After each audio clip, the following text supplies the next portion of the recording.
it defined almost an era of Wallabies dominance, from winning the 99 World Cup, winning the Tri-Nations, sealing it off in 01 with that Lions victory. Has it been any better than that for Australian rugby?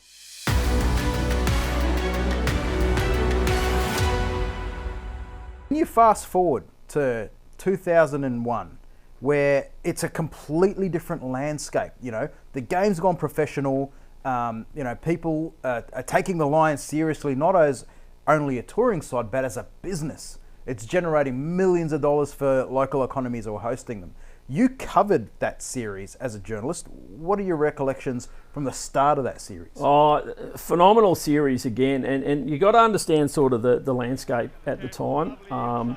It's very different from how it is today. The Wallabies had just won the World Cup again in 1999 with a dream team, John Eales and Larkham and Gregan, and just like a team packed full of superstars. We're the first country to win 2 World Cups. Okay, I know we've been surpassed now by New Zealand, South Africa. Australia were the first team to win 2 World Cups. In those days, the Wallabies would sell out every stadium in Australia. 110,000 people was not beyond, their capacity to do it. Sydney had just hosted the greatest Olympics of all time. Australia was the sporting capital of the world. The joint was absolutely buzzing. People were, we'd won the Cricket World Cup. We were winning Netball World Cups. I mean, it was just the new millennium. Things were just moving forward. It was a great time. It was before 9/11. It was a golden period. And when the Lions came here, they came here with a crackerjack team themselves, to be fair, captained by Martin Johnson, who was the first, and I think still maybe the only guy to captain the Lions at successive tours. And they had won in South Africa in 1997, so they were really good. They had a young kid called Johnny Wilkinson, who we unfortunately got to know all too well a few years later, and it was just like a crackerjack series. It's funny because people might find it hard to believe, but in this battle of the codes, the New South Wales Waratahs, amongst all Sydney clubs in 2001, were averaging the highest home attendances. They were getting 31,000 per game on average for their games, far more than the Sydney Roosters, the Bulldogs, the Sydney Swans. That's all changed, but it gives you a perspective as to where rugby was on the map at that point in time. So with that in mind, what was the buzz like for 01 from your perspective doing the round as a journo? Oh, tickets to the Wallabies in those games were like tickets to Willy Wonka's chocolate factory. I mean, they were just like, they were the hottest team in Australia and everybody loved them. And, in those days, the league guys were all defecting and coming over. The Brits all came out in massive numbers. Strangely enough, they totally ambushed us in the first test. So the first test was up in Brisbane, and they played it at the Gabba, okay, which is kind of unusual.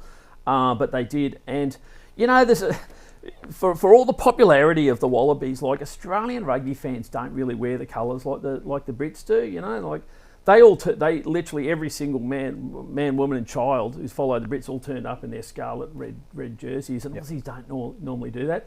And it was like a sea of red that they got greeted by when the Wallabies. It was like we were in a away game, and the Lions, to their credit, played phenomenally. They scored a try after about 5 minutes, Jason Robinson.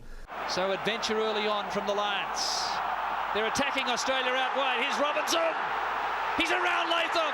Oh, what a sensational start. Brian O'Driscoll carved us up straight down the guts. And they flogged us in the first test. It was, I think we got a couple of late tries to sort of bring some respectability.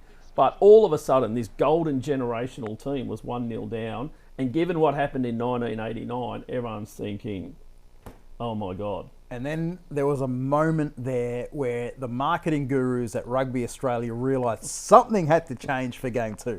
What did they do? The British press was spewing about this. They absolutely hated it. John O'Neill, who was the best rugby administrator of all time and a real genius, he recognised the disparity between the crowds, and so he dipped into Rugby Australia had a few bob in those days. So he dipped into the purse, and for the second and third games, basically gave everyone who walked into the stadium like gold scarves and beanies and everything like that.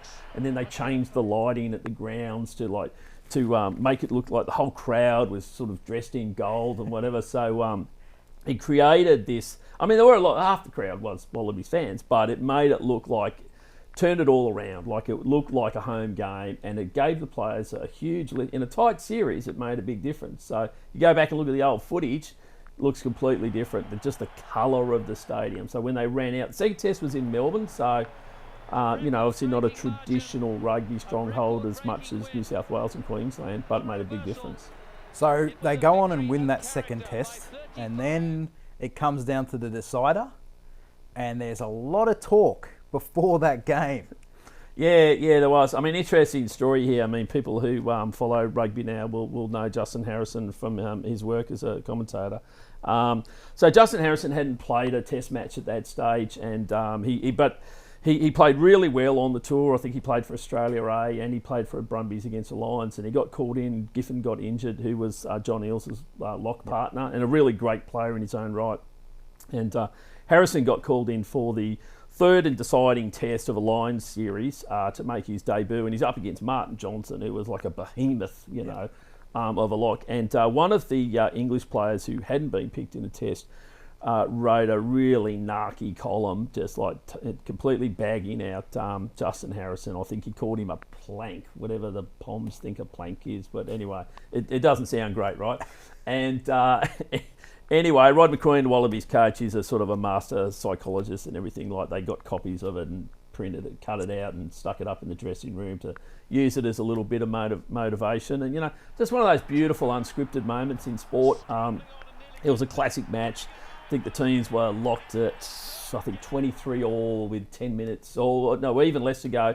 And then we got ahead. We were leading by 6 in the sort of the dying minutes, and then the Lions were pressing our try line. They had a kick for the corner, a line out, and this was their moment where they were going to win the series. Throw the ball in, retain it off your own line out, rolling ball, wham bam, thank you ma'am, try, conversion, Johnny Wilkinson, they're going to win it. And lo and behold, of course, they're going to, like, the instructions to the Australian team were don't compete in the line out and just prepare to defend against it. And Goog basically decided to go against that. He contested the line out, and he literally stole the ball out of Martin Johnson's hands, retrieved it for Australia, and it was just a beautiful moment. Let's just hope they get this line out right.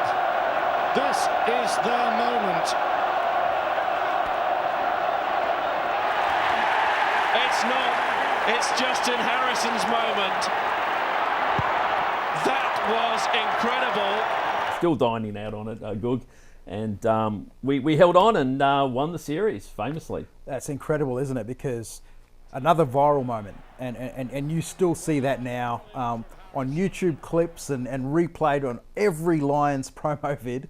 But really, it defined almost an era of Wallabies dominance, from winning the 99 World Cup, winning the Tri-Nations, sealing it off in 01 with that Lions victory.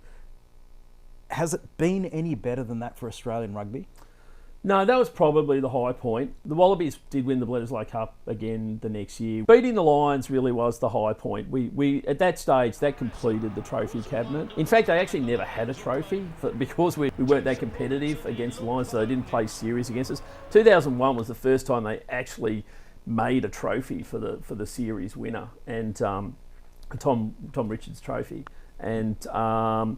And yeah, so that really was the high point, for the way the series was won, the team that we had, the environment at that time. 2001, the world was a different place. Australia was the capital of the sporting universe.